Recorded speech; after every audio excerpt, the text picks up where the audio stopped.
नमस्कार विद्यार्थी मित्रांनो. आजची ही आपली तिसरी तासिका आणि तिसऱ्या तासिकेमध्ये आपण घेत आहोत राज्यशास्त्र या विषयाची थोडक्यात माहिती किंवा ज्याला आपण तोंड ओळख म्हणू किंवा आपल्या विषयाशी संदर्भित बेसिक नॉलेज घेत आहोत. मी आहे प्राध्यापक Atul Narayan Khote, late Pushpadevi Patil, art and science college, head of department political science.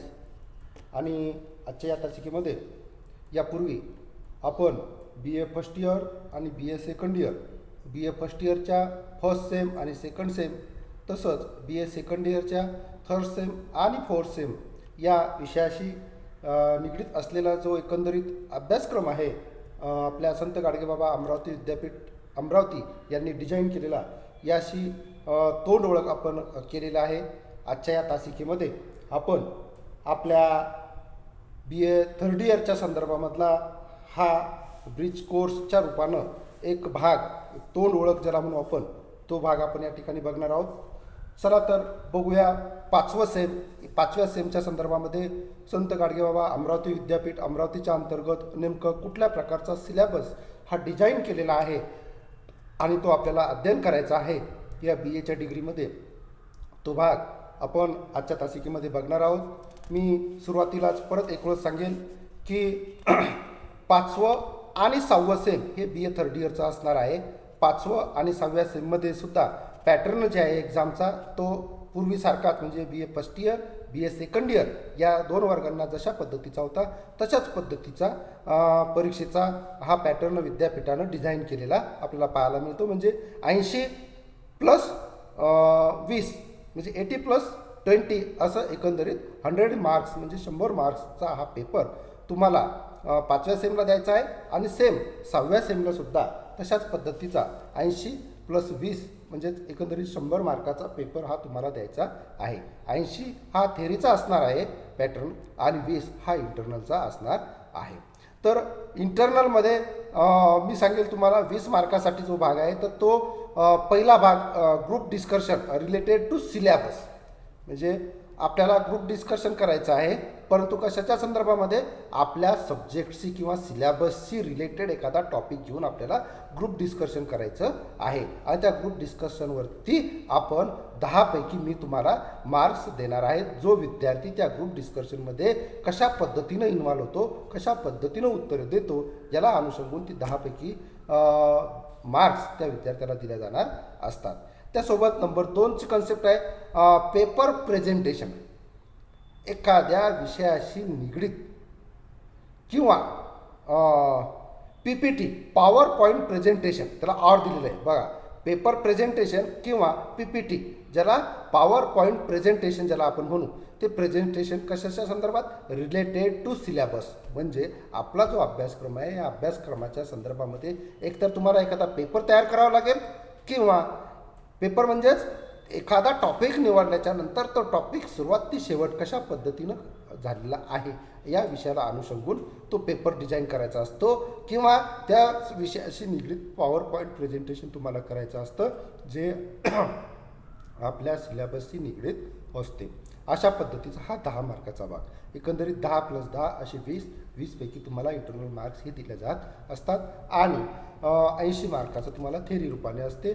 तो थेरी प्लस हे 20 अशा पद्धतीनं विद्यापीठ तुम्हाला 100 पैकी गुणदानी करत असते. 5व्या सेमला तसंच आहे आणि 6व्या सेमला सुद्धा हेच इंटरनल्स मार्काचा पॅटर्न असणार आहे. म्हणजे नाही,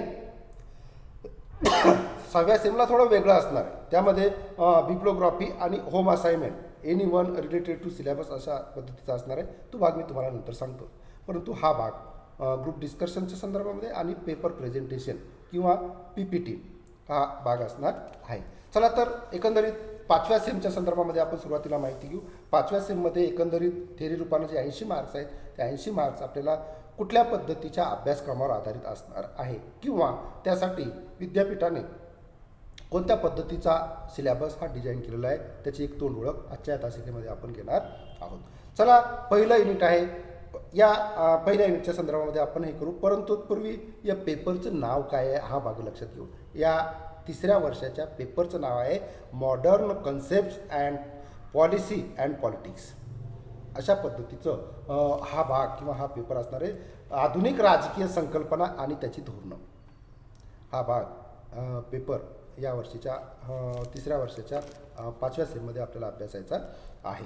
त्याच्यामध्ये पहिलं युनिट आणि पहिल्या युनिटमधलं जी कन्सेप्ट आहे ती आहे लिडरशिप. लिडरशिप म्हटल्याच्या नंतर काय म्हणता येईल? नेतृत्व. नेतृत्वाच्या संदर्भामधलं हे युनिट असणार आहे आणि त्यावरच आधारित आपल्याला प्रश्न हे विचारले जातील. त्यामध्ये पहिला मुद्दा जो आहे मिनिंग ऑफ लिडरशिप म्हणजे नेतृत्वाच्या अर्थ व्याख्या हा भाग आपल्याला या ठिकाणी बघायचा आहे की कशाला म्हणायचं आहे नेतृत्व आणि नेतृत्वाच्या कोणकोणत्या व्याख्या आहेत. तर नेतृत्वाच्या व्याख्येच्या संदर्भामध्ये सांगायचं झालं तर नेता किंवा नेतृत्व या संकल्पना सहजपणे आकलन होणाऱ्या नसतात. नेतृत्वाच्या काही व्याख्या आपल्याला थोडक्यात सांगता येतील, ज्यामध्ये एक विचारवंत असा म्हणतो मार्विन शॉ आहे. हा एक काय म्हणतो, समूहातील ज्या सदस्यांचा अन्य सदस्यावर सर्वाधिक प्रभाव असतो आणि जी व्यक्ती इतरांच्या आपल्यावरील प्रभावापेक्षा अधिक प्रमाणात आपला इतरांवर प्रभाव पाडते अशा सदस्य व्यक्तीला नेता म्हणतात. त्यानंतर एक दुसरा विचारवंत आहे केटेल. केटेल काय म्हणतो, समूहामध्ये परिवर्तन घडवून आणणारी, सदस्यांचे मनोधैर्य टिकून धरणारी आणि त्यांच्या अभिवृत्तीत बदल घडवून आणणारी म्हणजेच ज्या व्यक्तीचा समूह कार्यावर निर्विवाद असा प्रभाव असतो अशी व्यक्ती कोण असते? नेता असते. आपण वारंवार नेहमी बोलत असताना म्हणतो खूप लीडर झाला असतो, म्हणजे साहजिकच त्याच्या बोलण्याचा प्रभाव हा इतर व्यक्ती समूहावर हा पडलेला आपल्याला पाहायला मिळतो. अशा व्यक्तीला किंवा प्रभाव पाडणाऱ्या व्यक्तीला किंवा नागरिकाला आपण नेता असं म्हणत असतो आणि त्याचाच अर्थ नेतृत्व असं म्हटलं गेलेलं आहे. त्यानंतर नंबर 2चा भाग आहे फॅक्टर्स ऑफ लिडरशिप म्हणजे नेतृत्वाचे काय म्हणू आपण त्याला, कोणकोणते प्रकार आहेत, कोणकोणत्या प्रकारचे नेते हे असतात. हा एक भाग या पहिल्या युनिटमध्ये आपल्याला अभ्यासायचा आहे. आणि त्यानंतर रोल ऑफ लिडरशिप, नेतृत्वाचा काय रोल शासन प्रशासन व्यवस्थेमध्ये असतो हा भाग आपल्याला त्या ठिकाणी पाहायचा असतो. त्यानंतर आहे नंबर 2चं युनिट रिझर्वेशन. रिझर्वेशन म्हणजेच आरक्षण. आरक्षणाच्या संदर्भामधलं नंबर 2चं युनिट आपल्याला पाहायचं आहे. त्याच्यामध्ये meaning and nature of Indian reservation policy. आरक्षणाची थोडक्यात एक ऐतिहासिक पार्श्वभूमी म्हणा, आरक्षणाचे अर्थ व्याख्या म्हणा, मिनिंग अँड नेचर की आरक्षण कशाला म्हणायचं आहे त्या संदर्भाच्या काही अर्थ, काही व्याख्या, काही विचारवंतांनी मांडलेल्या आहेत. त्यानंतर आरक्षणाचं स्वरूप हे कशा पद्धतीचं असतं आणि reservation and politics in India, भारतीय संविधान आणि आरक्षणाचं धोरण हे कशा पद्धतीचं आहे. भारतीय संसदेमध्ये आरक्षण नावाचा जो भाग आहे तो भाग आणि भारतीय समाजातील आरक्षणाचं राजकारण अशा संदर्भात हे युनिट आपल्याला अभ्यासायचं आहे. आरक्षणाच्या वेगवेगळ्या संकल्पना, आरक्षणाचं राजकारण, आरक्षणाच्या भारताच्या संदर्भातला जर विचार करायचा झाला तर भारतातील आरक्षणाची कोणकोणती आंदोलने झाली होती हा भाग या द्वितीय युनिटमध्ये आपल्याला अभ्यासायचा आहे. त्यानंतर आहे नंबर 3चं युनिट नॅशनलिझम, ज्याला आपण राष्ट्रवाद असं म्हणतो. तर नॅशनलिझममध्ये किंवा त्या राष्ट्रवादामध्ये meaning and nature of nationalism म्हणजे राष्ट्रवादाच्या अर्थ व्याख्या हा भाग आपल्याला या युनिटमध्ये बघायचा आहे. आणि राष्ट्रीयत्व किंवा राष्ट्रवादाच्या व्याख्येच्या सोबत राष्ट्रवादाची ऐतिहासिक पार्श्वभूमीसुद्धा पाहायची आहे. फॅक्टर्स ऑफ नॅशनलिझम म्हणजे राष्ट्रवादाचे घटक कोणकोणते आहेत, त्याच्या घटकावर राष्ट्रवाद हा आधारलेला असतो किंवा आधारभूत असतो. त्याचे आधारभूत घटक राष्ट्रवादाचे हे आपल्याला बघायचे आहेत. आणि नंबर 3चं present status of Indian nationalism म्हणजे भारतीय शासन व्यवस्थेमध्ये राष्ट्रवादाची सध्या स्थिती किंवा राष्ट्रवादाची भारतीय राजकारणातील प्रासंगिकता काय आहे. ही प्रासंगिकता आपल्याला या युनिट क्रमांक 3मध्ये बघायची आहे. की राष्ट्रवाद हा कशा पद्धतीनं कार्यान्वित आजच्या घडीला आहे, ही व्यवस्था किंवा त्याची परिस्थिती ही आपल्याला या युनिट क्रमांक 3च्या अंतर्गत अभ्यासायची आहे. त्यानंतर नंबर 4चं युनिट आहे कम्युनॅलिझम, म्हणजेच जमातवाद. आणि जमातवादाच्या संदर्भामध्ये मिनिंग ऑफ कम्युनलिझम म्हणजे जमातवादाचे अर्थ आणि व्याख्याचा भाग आपल्याला बघायचा असतो किंवा बघायचा आहे. त्यानंतर role of communalism in Indian politics, म्हणजे जमातवादाची कशा पद्धतीची निर्मिती झालेली आहे किंवा तो जमातवाद कशा पद्धतीनं आपली भूमिका भारतीय राजकारणामध्ये निभावत आहे आणि भारतीय राजकारणामध्ये या जमातवादाची नेमकी भूमिका कशा पद्धतीनं कार्यान्वित आहे, हा भाग या टॉपिकच्या अंतर्गत आपल्याला अभ्यासायचा असतो. आणि present status of communalism in India, म्हणजे भारतातील जमातवादाची प्रासंगिकता, की तो जमातवाद भारतीय राज्य राजकारणामध्ये कशा पद्धतीनं कार्यरत झालेला आहे, हा भाग या जमातवादाच्या संदर्भामध्ये आपल्याला अभ्यासायचा आहे. अशा पद्धतीनं हे नंबर 4चं युनिट या ठिकाणी आपल्याला अभ्यासायचं आहे, ज्याला आपण कम्युनलिझम म्हणजे जमातवाद असं संबोधू शकतो. आणि शेवटचं जे युनिट आहे नंबर 5 टेररिझम, ज्याला आपण दहशतवाद असं म्हणतो. 26/11चा आपल्याला हमला माहीत आहे, मुंबईमधली घडलेला बॉम्बस्फोट आपल्याला माहिती आहे, किंवा वेळोवेळी जम्मू काश्मीरच्या खोऱ्यांमध्ये दहशतवादाच्या मार्फत घडून आणलेल्या कार्यवाया आपल्याला माहीत आहेत. अशाच विषयाला अनुसंगून हे युनिट क्रमांक 5 आहे, दहशतवादाशी निगडीत. त्याच्यामधला पहिला भाग meaning and definition of terrorism, की दहशतवाद कशाला म्हटलं गेलेला आहे, दहशतवादाचा अर्थ काय, हा भाग या युनिटमध्ये आपल्याला अभ्यासायचा आहे. आणि काइंड्स ऑफ टेररिझम, दहशतवादाचे कोणकोणते प्रकार असतात किंवा आहेत, हा भाग या 5व्या युनिटमध्ये आपल्याला बघायचा आहे. आणि the act of prevention of terrorism in India, दहशतवादाच्या संदर्भामध्ये कोणते दहशतवाद प्रतिबंधक कायदे भारतीय राज्य राजकारणामध्ये, शासन व्यवस्थेमध्ये किंवा संविधानामध्ये केल्या गेलेल्या आहेत, हा भाग या कायद्यांच्या अंतर्गत बघायचा आहे. थोडक्यात आपल्याला त्याचं जर उदाहरण सांगायचं झालं, पोटा कायदा आहे, मोक्सा आहे, टाडा आहे, अशा पद्धतीचे जे कायदे आहेत, या कायद्यांचं थोडक्यात ज्ञान किंवा नॉलेज या 5व्या युनिटमध्ये आपल्याला घ्यायचं आहे. अशा पद्धतीचं एकंदरीत हे 5 युनिट 80 मार्कासाठी थेरी रूपानं आपल्याला असणार आहे आणि इंटरनल 20 मार्कासाठी आपल्याला असणार आहे. अशा पद्धतीचं हे 5वं सेम आपल्याला या ठिकाणी अभ्यासायचं आहे. आता त्याच्यानंतर जे आहे BA थर्ड इयरचं 6वं सेम, म्हणजे त्याचं सर्वात शेवटचं semester, concept of western and Indian thinker, पाश्चिमात्य आणि भारतीय विचारवंतांच्या संकल्पना नावाचा हा पेपर 6व्या सेमचा असणार आपल्याला आहे. तर पाश्चिमात्य आणि भारतीय राजकीय विचारवंत आणि पाश्चिमात्य आणि भारतीय राजकीय विचारवंताच्या संदर्भामधले त्यांचे वेगवेगळ्या विषयाला अनुसंगून असलेले विचार आपल्याला या 6व्या सेममध्ये पाहायचे आहेत.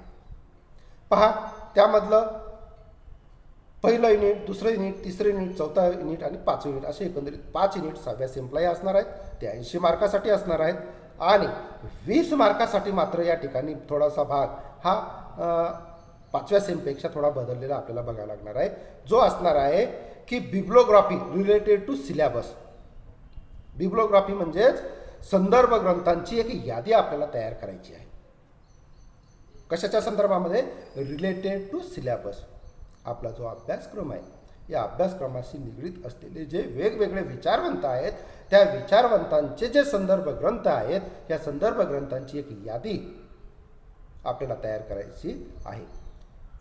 त्याचे प्रकाशन टाकावं लागणार, की ते पुस्तक कुठल्या प्रकाशनाच्या मार्फत निर्मित झालेलं आहे, ते कोणी निर्माण केलेलं आहे, त्याचे लेखक कोण आहे आणि ते कोण्या वर्षी ते निर्माण झालेलं आहे. अशा पद्धतीची एक बिब्लोग्राफी रिलेटेड टू सिलेबसच्या संदर्भात आपल्याला तयार करायची आहे. ती तुम्हाला 10 मार्कासाठी असणार आहे, इंटरनल 10 मार्क्स. आणि त्याच्यानंतर नंबर 2चं होम असाइनमेंट, एक असाइनमेंट मी तुम्हाला देईल रिलेटेड टू सिलेबस. त्याच्यावरती तुम्हाला 1 ते 2 प्रश्न तुम्हाला लिहिण्यासाठी दिल्या जातील. त्या प्रश्नच रिलेटेड टू सिलेबसच असणार आहे. ते सुद्धा आपला जो सिलेबस या 5 युनिटच्या अंतर्गत दिलेला आहे, त्या 5 युनिटच्या अंतर्गत हे सिलेबसवरती तुम्ही तो प्रश्न लिहून आणायचा आहे.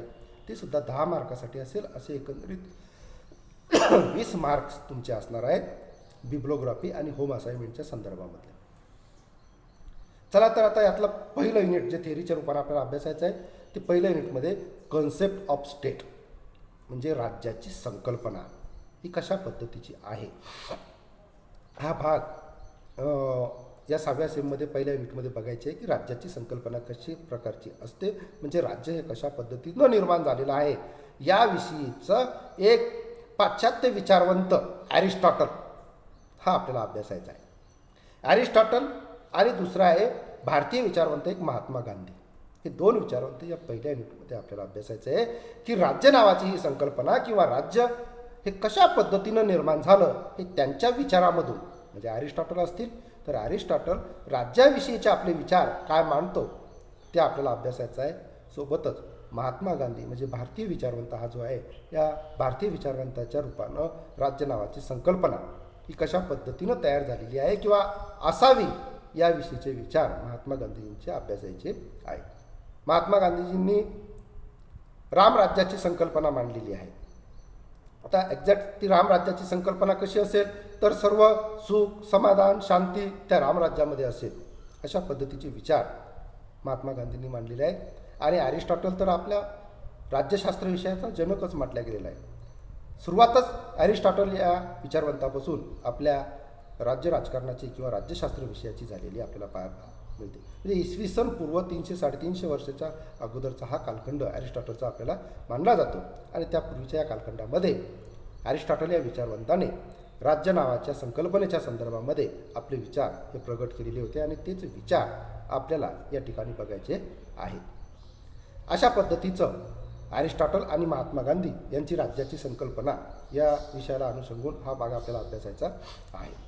त्यानंतर आहे नंबर 2चं युनिट कन्सेप्ट ऑफ डेमोक्रेसी म्हणजेच लोकशाहीची संकल्पना. आता लोकशाहीच्या संकल्पनेच्या संदर्भामध्ये सुद्धा 2-3 विचारवंत, काही पाश्चिमात्य तर काही भारतीय आपल्याला अभ्यासायचे आहे की लोकशाहीच्या संदर्भामध्ये त्यांनी कोणते विचार.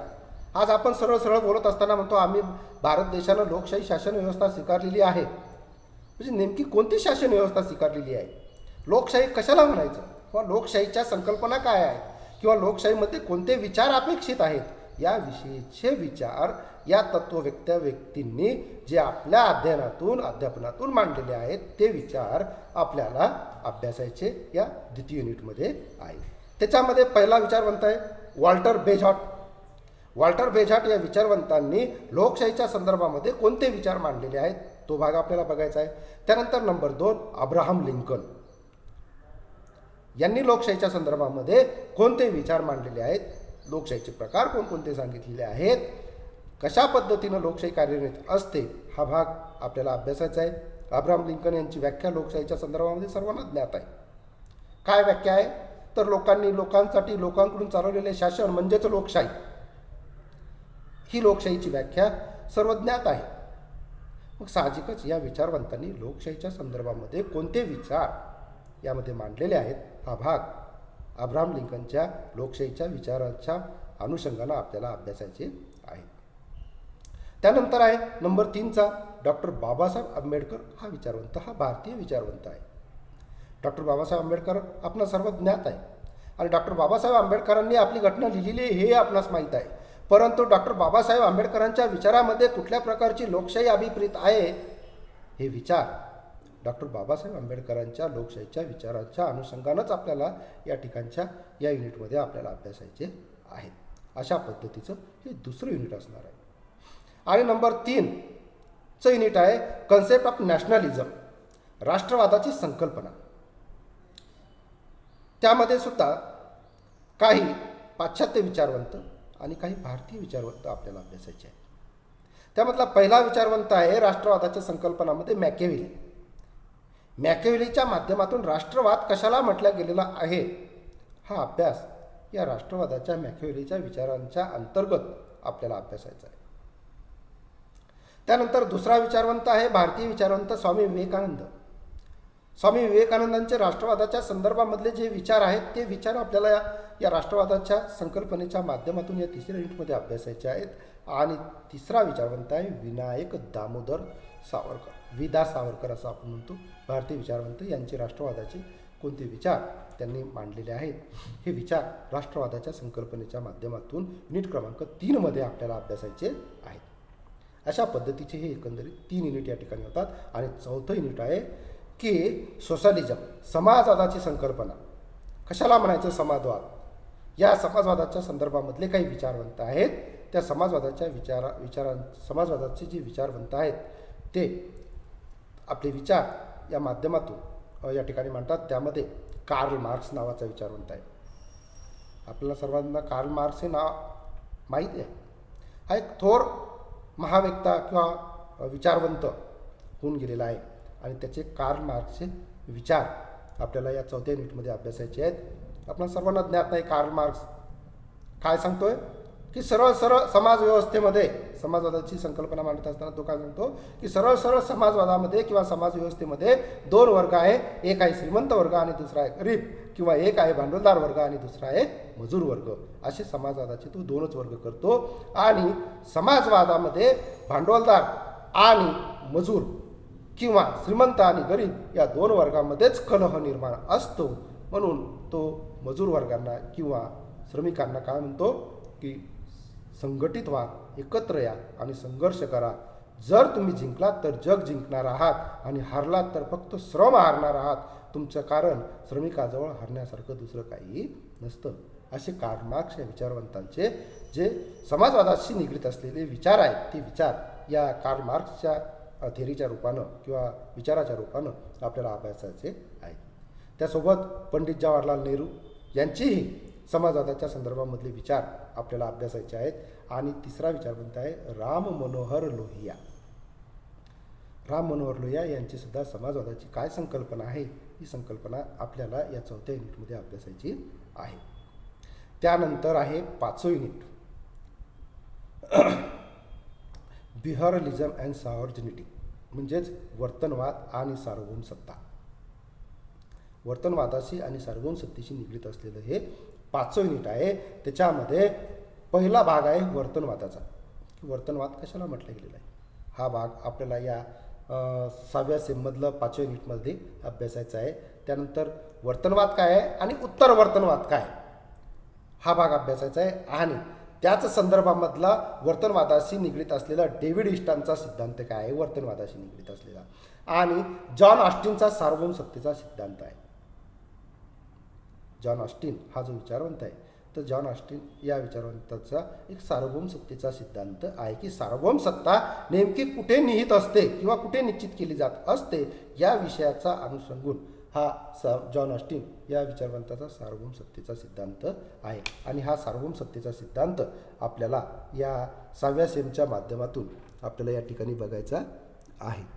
अशा पद्धतीचं एकंदरीत हे 6वं सेम आपल्याला या ठिकाणी अभ्यासायचं आहे। म्हणजे 5 युनिटवरती 80 मार्काचे प्रश्न आणि 20 मार्क इंटरनल, ज्यामध्ये बिब्लिओग्राफी रिलेटेड टू सिलेबस आणि home assignment related to syllabus, अशा पद्धतीचं हा अभ्यासक्रम एकंदरीत 3 वर्षाचा अभ्यासक्रम आपल्याला हा बघायचा आहे।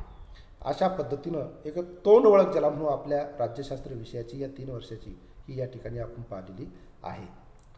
नेक्स्ट तासिकेमध्ये आपण आपल्या BA फर्स्ट इयरच्या या अभ्यासक्रमामधला कोणकोणता भाग आपल्याला अभ्यासायचा आहे या विषयाशी निगडीत थोडक्यात माहिती आपण या तासिकेला करून घेऊ। या ठिकाणी आपण थांबू। थँक्यू।